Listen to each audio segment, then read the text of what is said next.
क्या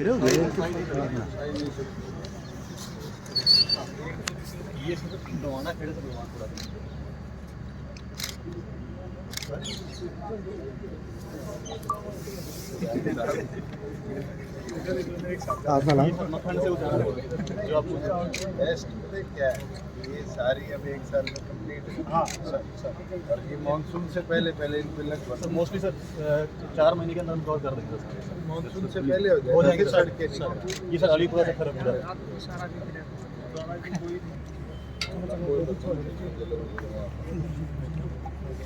ये सर ठंडा से अलग हाँ ये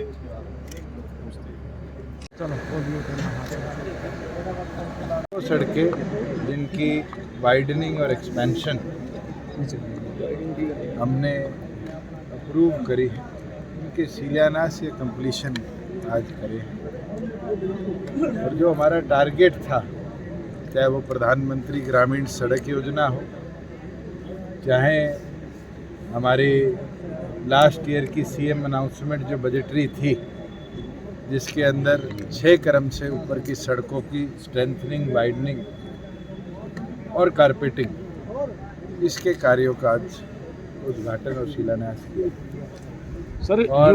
ये अपने आप में एक दिशा है जींद जिले को प्रगति और विकसित करने के पथ पर ले जाने की जिसमें आज चाहे हमारे यहाँ मेडिकल कॉलेज की व्यवस्था हो चाहे 2 नए कॉलेजेस लाने की बात हो जहाँ एक और पर मेवात को एस्पिरेशन डिस्ट्रिक्ट के तौर पे आगे लेकर हम जा रहे हैं वहीं जींद को भी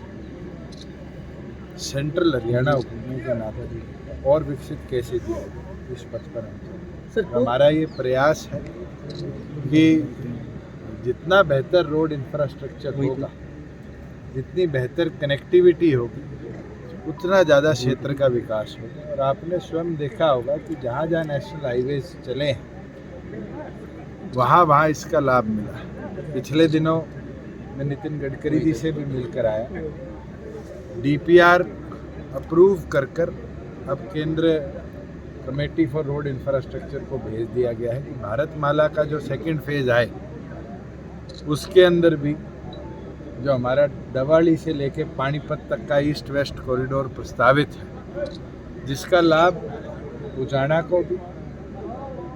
सफीदों को भी नरवाना को भी मिलेगा और एक क्रॉस कनेक्टिविटी कैथल जींद की एनएच करे इसकी वाइडनिंग की भी स्टेट को परमिशन दे वही साथ में इस नेशनल हाईवे से प्रदेश के 9 नेशनल हाईवेज को कनेक्ट कर। पीछे मेरे पास जो हमारे जींद गुहाना रोड एक्सपैंड हो रहा है इसके लिए भी कई लोग मिले थे और हमने चंडीगढ़ लेवल पर जो 4-5 अंडरपासेस आज और प्रस्तावित है उसका कनेक्शन और साथ में जो हमारा राय मलिकपुर से लेके इस्माइलाबाद तक एक सेंट्रल वर्ज हरियाणा का है उसके बेहतर कनेक्टिविटी के लिए भी केंद्र से चर्चा करेंगे। पूरा विश्वास है कि आगामी दिनों में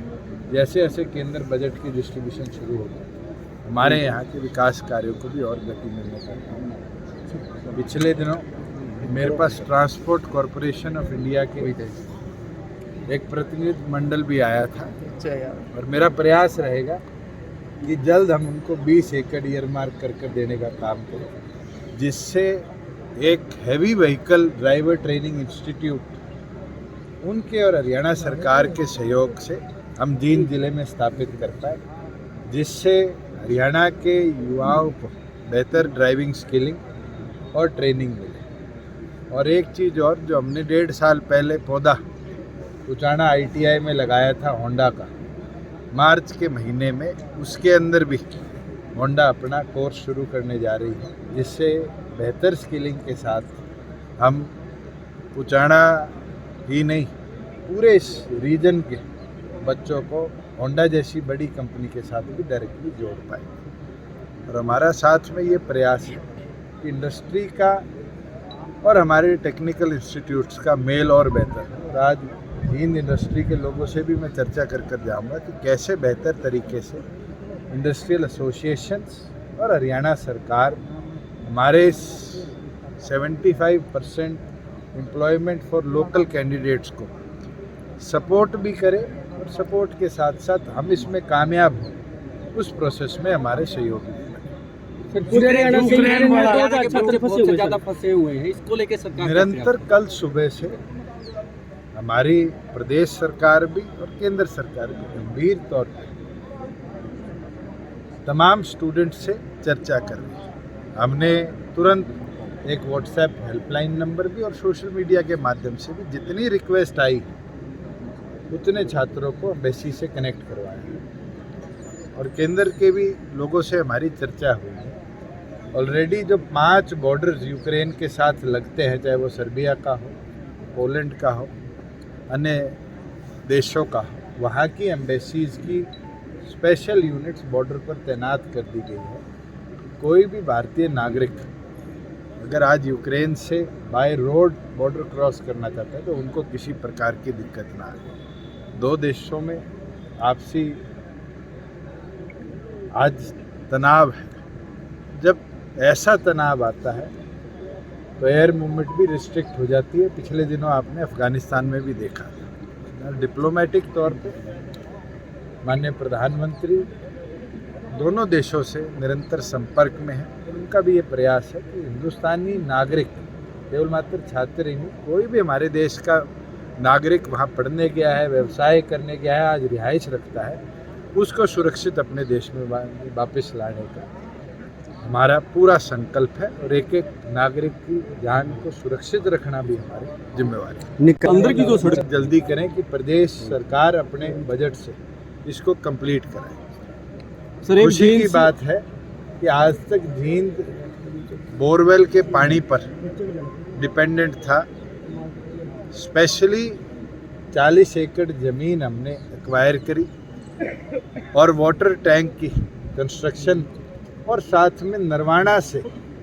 स्पेशलाइज्ड 27 किलोमीटर पाइपलाइन जो उस वाटर वर्क्स को फीड करेगी, उसका ऑलरेडी टेंडर अलॉट हो चुका है और मुझे पूर्ण विश्वास है कि 2023 तक जींद के हर घर को हम फिल्टर्ड पानी जो कि 24 घंटे सप्लाई भाखड़ा से हो उसकी सुविधा भी 7 निकायों में चुनाव हुए और गठबंधन ने 3 में जननायक जनता पार्टी के थे और 4 कॉरपोरेशन में भारतीय जनता पार्टी के चेयरमैन उम्मीदवार थे। कल हमारी दूसरी बैठक इस पे हुई और पार्टी के राष्ट्रीय अध्यक्ष ने डिस्ट्रिक्ट वाइज जिम्मेवारी लगाने का एक निर्णय लिया है, क्योंकि लगभग 48 निकाय जिसके अंदर अधिकतम म्युनिसिपल कमेटीज और आपके काउंसिल्स हैं, उन सब के अंदर लोकल लेवल पर भी डिस्ट्रिक्ट प्रेसिडेंट सब काउंटर पार्ट डिस्ट्रिक्ट प्रेसिडेंट से चर्चा करें